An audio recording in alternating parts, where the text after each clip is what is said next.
esse Pode escritor que falar. você assim, citou aí, que a gente não pode dizer o nome, tá parecendo aqueles filmes lá. Enfim, ele cita bastante isso, que no Brasil nós temos um grave problema de pensar que conhecimento é título. Nós temos como que Exatamente. fala? Nós temos o pensamento do Muttley, né? Medalha, medalha, medalha. É só isso que É. importa. E ele, Mas, inclusive, infelizmente, é isso mesmo. ele faz uma parábola bem interessante, né? Disse que existiam o seu Zé lá no campo, e aí o seu Zé tinha um casebrinho e a sala dele ficava aberta, assim, geralmente à tarde, tinha um monte de livro.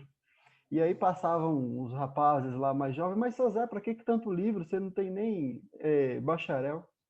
Ou seja, a importância está o quê? No que a pessoa tem de título e não do que ela tem de conhecimento. Porque o que ela tem de conhecimento vem de verdade, vem de livros, vem de aprender história, vem de aprender as coisas. E não do Sim. que ela conseguiu um diploma. Muita gente consegue diploma e, assim, só foi lá para pegar o diploma mesmo, né? Até as faculdades hoje em dia, as universidades, estão quase como uma máfia disso, né? Uma máfia de entregar diploma, porque é o que pede no Aham. currículo e não conhecimento. E, Eu e quero esse, e fazer. esse, e esse sistema dessa mafiazinha surgiu no final da Idade Média. Inclusive, no tempo de Tomás de Aquino ele era perseguido pelos jovens das universidades. Ele E era um o dos Tomás de maiores Aquino pensadores da Idade Média. da história do mundo. Tomás de Aquino é um dos maiores Uhum, pensadores da história, intelectuais da história do mundo. E ele foi exatamente. combatido por os jovens desse tipo de agremiação, sabe? Não, eu faço parte do grupo tal, sou filósofo, sou tal coisa, sabe? É Não faz ridículo. sentido. Eu quero fazer um Manda aí que você vai comentário. falar.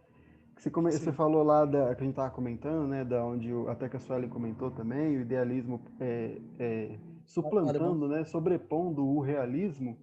E eu Uhum. lembrei de uma palestra do professor Rodrigo Udo, esse a gente pode falar, o adventista, professor Rodrigo Udo, Pode, que pode. estava lá Esse no. pode. Esse pode.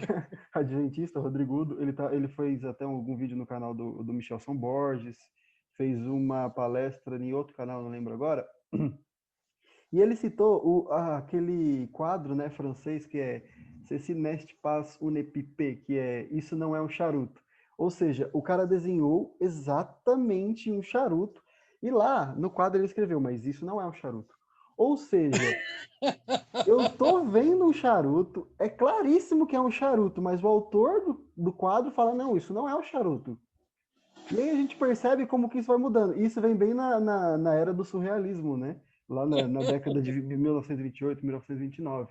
20, exatamente, isso aí. Exatamente. E 30. assim, e a gente percebe, assim, se nessa época o cara estava pintando um charuto e estava falando que não era um charuto, quando a gente vê os quadros abstratos hoje, que é um jogar de tinta, assim, esparramou. Aí a Sendo vendido gente, por milhões de. exatamente, aí a gente entende por quê. Porque, por exemplo, eu olhava aqueles quadros, minha irmã é professora de artes, e ela gosta desses quadros. Se ela ver esse vídeo, ela vai me matar.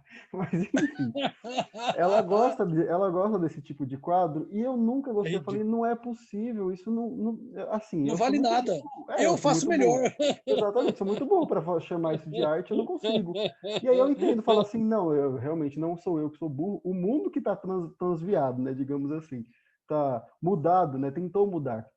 E aí, para a gente entender essas coisas, assim, às vezes as pessoas que estão estudando com a gente acham que não tem correlação com a Bíblia, mas tem tudo a ver. A gente está vendo um monte de heresia entrando na Bíblia Sim, com base sim. nessas filosofias.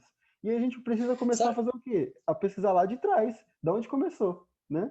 Pode falar o que você vai falar. Exatamente, exatamente. Para entender essas forças que operam dentro da igreja, contra a igreja, a gente precisa. É assim, eu aprendi numa palestra de um aluno, de um filósofo, que eu não posso falar o nome. Aí, o nome do aluno é Pedro Augusto.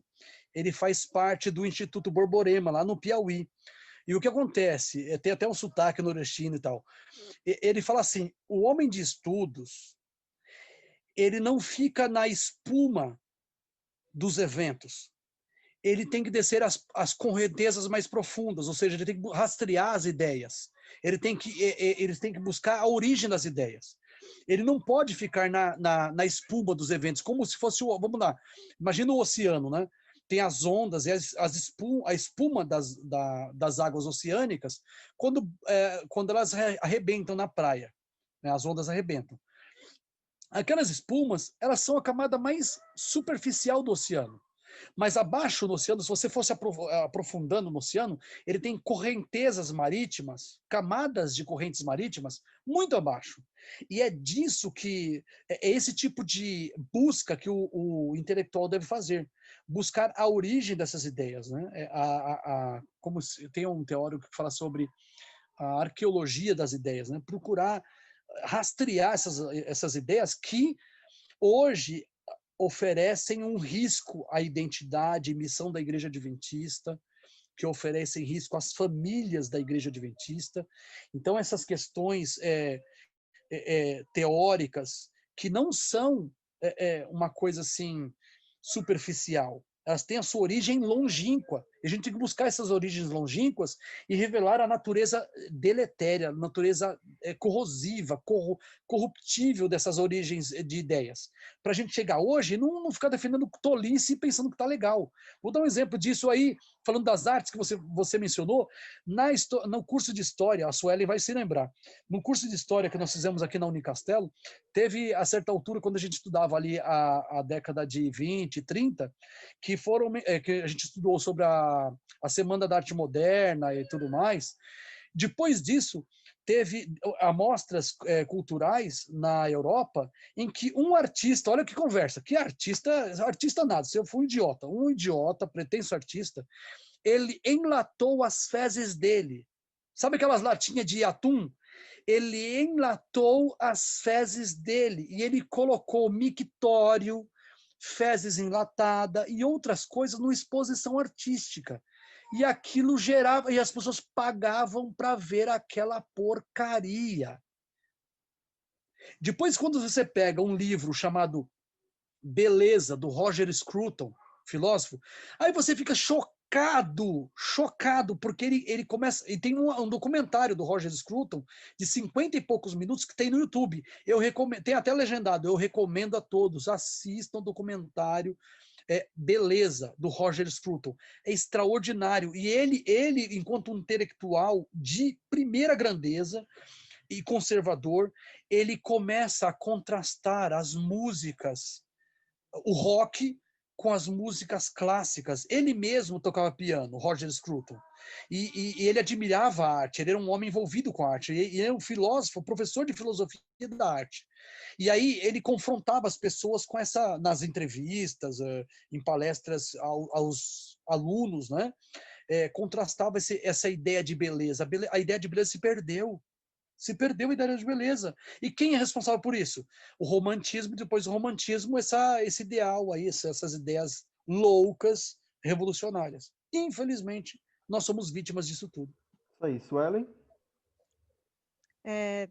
Quando você estava falando isso, estava me lembrando, eu estou fazendo um curso sobre Primeira Guerra Mundial com o Flávio Morgenstern, né? Nossa! E aí ele fala Tá bem.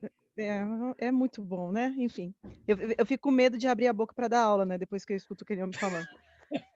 Porque só sei que nada sei é literalmente o que eu sinto. Enfim.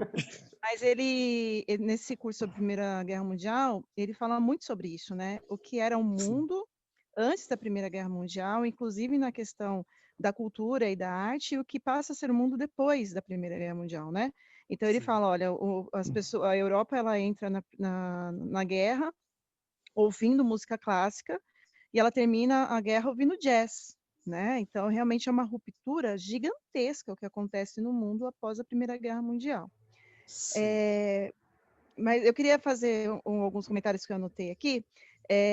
Você estava falando sobre essa ideia, né, de como que esses pseudos intelectuais, né, hoje até uma ofensa ser chamado de intelectual por conta dos intelectuais que a gente tem, mas como que eles conseguiram ser, né, tão manipulados dessa maneira, né? E aí esse autor que vocês citaram aí, que a gente não pode falar o nome, ele tweetou na semana passada, acho que semana passada, semana retrasada, não lembro, e ele disse o seguinte, que é mais importante você ter um veículo de comunicação, né, uma emissora de televisão, por exemplo, do que você ter o cargo da presidência da República. Porque foi exatamente isso, né? esse pensamento, ele entrou de uma tal maneira na questão da educação e na questão da mídia, que realmente se tornou uma hegemonia, né? Então, todo mundo, que quando vai falar e que se diz um intelectual, ele tem que ter essa mesma narrativa, esse mesmo discurso, né? Lamentável, viu? E, então, agora imagina, né? Se essa análise toda a introdução do livro faz aí sobre a manipulação das pessoas que se dão ali durante o nazismo, a gente está falando, então, década de 40, né, após ali 50 tal. Agora, imagina hoje, que realmente esses planos, né, que o acesso aos meios de comunicação é tão maior, as pessoas, elas vivem em prol dos meios de comunicação, elas vivem em prol da TV, da internet, do cinema, e realmente o povo emburreceu de uma tal maneira que o que ele, eu acho que se Daniel escrevesse hoje, ele falaria também, olha, o que ele fez prosperou, nesse sentido também, né? Prosperou. Verdade. E eu não sei se vocês citaram isso, que eu não estava no início da aula, Sim. mas ele fala muito, né, o Gordon, sobre essa ideia da hegemonia, de como quem pensa diferente, ele se cala, né? Porque a hegemonia é tão grande, e eu acho que você sente isso também, Samuel, se tiver mais alguém aqui que é da área da educação, quando você está num grupo hoje de WhatsApp, do trabalho, né, de quem é da área da educação, eles citam alguns pensamentos, por exemplo, contra determinados políticos, contra determinados pensamentos, que parece que todo mundo acredita do mesmo jeito. Eles já chegam, eu lembro que no começo do ano um professor chegou assim para mim, ele nem me conhecia, eu estava nova na escola, e ele falou assim, não, porque a gente que é de esquerda, aí eu olhei para a cara dele e tipo, falei, ah, eu não sou de esquerda, né? E aí eu Uhum. ainda comentei, ó, eu não sou de esquerda e tal, mas por outro lado, eu adotei uma política no meu ambiente de trabalho, que é o de me calar. Então eu praticamente eu não converso, né, com o grupo de professores, principalmente quando tem relação a questões políticas, né? Porque é uma hegemonia, exatamente. Eu tive um curso essa semana passada, Uhum. uma Você reunião, pratica né, a que a gente está fazendo autocensura, tudo. né? Exatamente. Eu tive um curso na semana passada, pelo Teams, né, que a gente está fazendo Sim. semanalmente, a gente tem reunião dos professores, enfim, pelo Teams. E aí foi convidado um professor, ele é mestre numa faculdade lá do Chile. E eu até tentei, gente, prestar atenção, né, porque eu faço um esforço, assim, sabe? Eu faço um esforço. Mas eu achei incrível, porque ele é do Chile, então vamos pensar, né, que é um país que dentro da América Latina teve aí uma história, um pensamento mais liberal, tal, mas quando você escuta ele falando, é a mesma coisa se você estivesse vendo um professor aqui da USP, sabe? Falando as mesmas abobrinhas, Marilena o Chauí. mesmo pensamento. Hã? É a Marilena mesma Chauí. coisa, a mesma coisa. Isso, e aí ele estava falando sobre a questão indígena, tal, e a mesma ladainha. Então você percebe que assim, o mundo inteiro, quando está dentro desse meio, né, Caiu, né? de pseudos intelectuais, tal, eles pensam da mesma maneira. É uma pura hegemonia, não tem outro nome, né, para isso. E aí, Sim. aí você comentou o seguinte, né, que você não tem pretensões, por exemplo, com títulos de mestrado e tal. E eu entendo isso também, porque hoje eu não tenho a menor vontade de fazer mais nenhum tipo de pós-graduação nem nada, porque eu não tenho mais paciência, porque eu sei que eu vou ouvir. Mas, por outro lado, é importante que, de certa forma, a gente comece a ocupar esses Esses ambientes, né? espaços, exatamente. Então não Exato. é nem uma questão só profissional ou eu quero título porque eu quero receber mais. Você vai receber mais, vai ter título. Bom, mas não é isso o principal. O principal é a gente ocupar esses Consequência, né? espaços que deveriam estar com a gente, poxa. Não com esses patetas. Então, Suelen, você vai continuar? Não, é isso aí. Ah, não, e Então, eu só queria falar uma coisa. Olha, Samuel, parabéns, você conseguiu fazer em um estudo só esse livro enorme. Eu não sei como eu vou fazer com o Ah, livro, não. um estudo só Não, eu com sou. o Não, eu livro sou. da Campagnolo. Eu não vou Não, conseguir, não. não, eu resumi a introdução, que são 60 Eu sei, páginas. foi a Eu resumi. introdução. Eu vi. Não foi o livro, não. Então eu até pensei assim, sabe uma coisa? Eu vou parcelar esse livro em 10 estudos, mas assim, É, talvez porque não dá, sejam né? 10, talvez, mas não sejam 10 estudos. ele tem 6 capítulos na primeira parte, 4, olha, 10 capítulos, 6 na primeira parte e 4 na segunda parte do livro. Então, o que eu pretendo fazer é parcelar isso aqui, estudando aos poucos, mas é claro que é bom intercalar, porque não só intercalar assim, numa quinta eu não fazer o estudo, você fazer, o Sueli ou qualquer um, para que haja uma troca de ideias e essas ideias circulem, né? O que você está estudando e o que eu estudo, o que o Bruno está estudando. Aliás, Bruno, se prepara para você também dar palestra daquilo que você está estudando, do Schelling, entendeu? E o que acontece? Essas ideias, a gente tem que circular isso, gente. A gente tem que compartilhar e aprender para a gente Exatamente. crescer com o que o outro está aprendendo. Eu não estou lendo Schelling, mas eu posso aprender do Schelling com o Bruno. Eu tô lendo o Mário Ferreira dos Santos. O Bruno pode aprender sobre o Mário Ferreira dos Santos. Então, a gente precisa compartilhar, fomentar esse debate, na verdade, esse bate-papo, na verdade. Debate não, bate-papo. Fomentar o bate-papo, o estudo, para a gente crescer, porque eles fazem isso. A esquerda faz isso há quase 200 anos. O Embora problema... embora nós não sejamos engajados em questões político-partidárias, enquanto conservadores cristãos, nós podemos e devemos combater a ideologia que nos ameaça. E nesse aspecto, por essa característica da ameaça religiosa às instituições, inclusive à família, aí sim a gente estuda, rastreia as ideias e combate. Mas não político-partidária. Nós não vamos, eu não pretendo me envolver em guerra político-partidária. Embora tenha meu posicionamento, não sou cego, estou estudando, acompanho as notícias e tenho meu posicionamento. Mas eu não vou ficar defendendo ideias político-partidárias, que não é bom para a gente, que somos adventistas. Né? Exatamente. É para quem confunde, né? Nós defendemos ideologias e não políticos partidários. Aproveitando, eu vou. Você mencionou Roger Scruton, o Beleza dele, né? O livro Beleza. Eu vou Sim. indicar outro, o livro Arte e Imaginação, do Roger Scruton também, que também trata mais ou menos do mesmo assunto, né? Uhum. Sobre a beleza, o que é belo, Isso etc. eu não tenho esses dois, tá? Eu não tenho esses dois.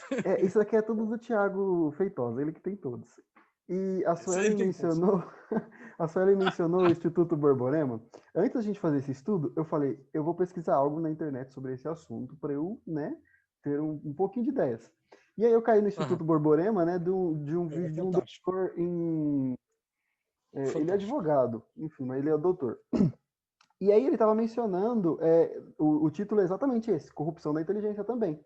E aí ele deu um exemplo, por exemplo, do filho dele, estava na escola e a professora ensinou que os portugueses saíram de Portugal para buscar ouro e especiarias. Aí Mas ele não foi. perguntou, e exatamente, ele perguntou para o filho dele assim, mas eles sabiam que eles viriam buscar ouro e especiarias? Não, eles não sabiam, mas eles saíram nessa imaginação. Mas se eles não sabiam se tinha, nem se existia terra, como eles saíram para buscar isso?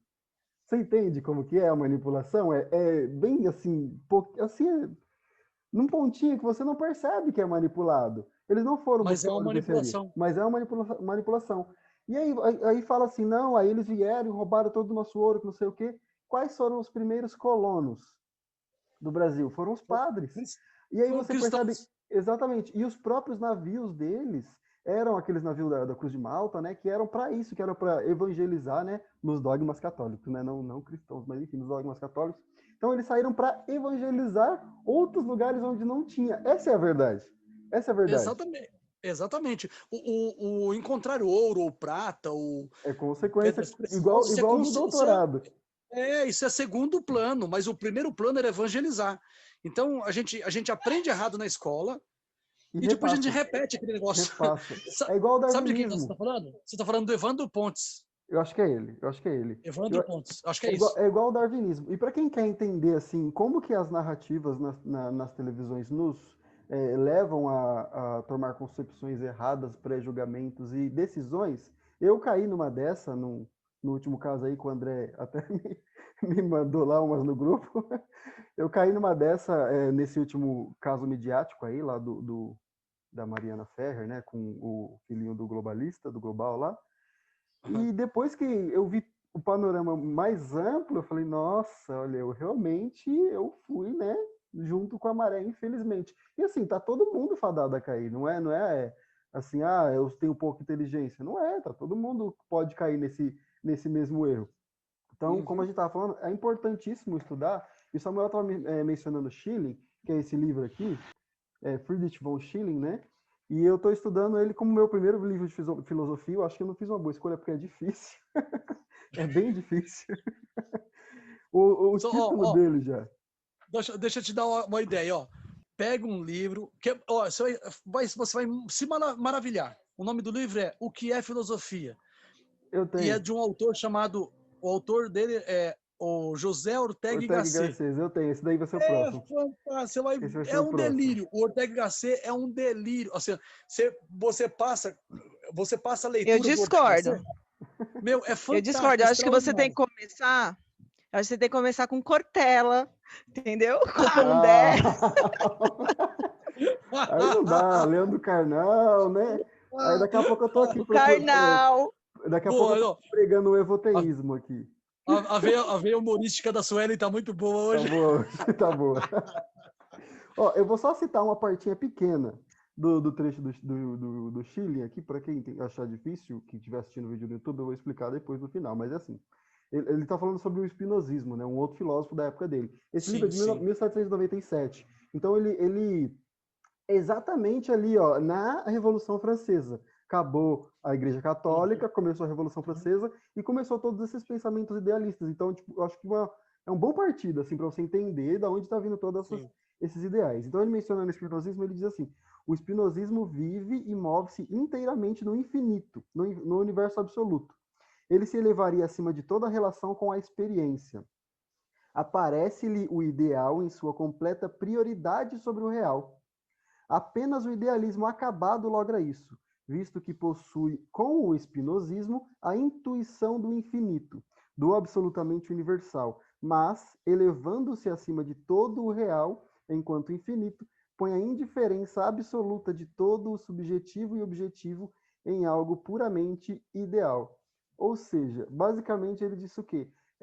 Os pensamentos do espinosismo e dos contemporâneos dele baseavam assim tudo no que é ideal, tudo no que a pessoa pensa, no que a pessoa idealiza, e não no que realmente existe, sabe? Eu tô vendo aqui vocês, eu tô vendo minha casa, madeira, enfim, eu não sei se isso é real. Minha mente só que faz o real, minha mente que cria o real. Então, assim, isso não vem de hoje, certo? Então, eram algumas ideias que já estavam lá assim que acabou. Digamos assim que Satanás estava utilizando sua primeira besta, né? Sua primeira e favorita besta. E antes de acabar sua primeira e favorita besta, ele falou: peraí, tá acabando o tempo dessa minha primeira e favorita besta, os 1260 dias tá acabando. Então, vou já preparar essa segunda besta aqui do abismo. E é isso exatamente que ele já estava fazendo desde essa época. Então, assim, gente, não tem como fugir. É cansativo, parece que é cansativo, é difícil. Se você não tem costume de ler, é bom você né, começar a se esforçar nisso. É bom acostumar. Bom acostumar. Assim, não tô falando pra gente ler filosofia. Leia livros que você gosta, você acostumou a ler, depois você pega isso, mas é importante você pegar.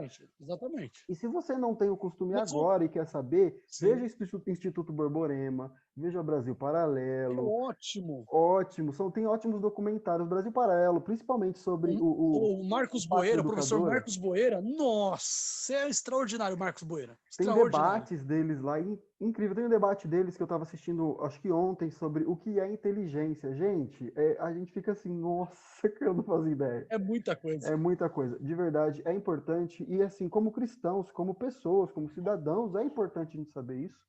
Porque essas ideologias, como a gente já está vendo alguns pastores, né?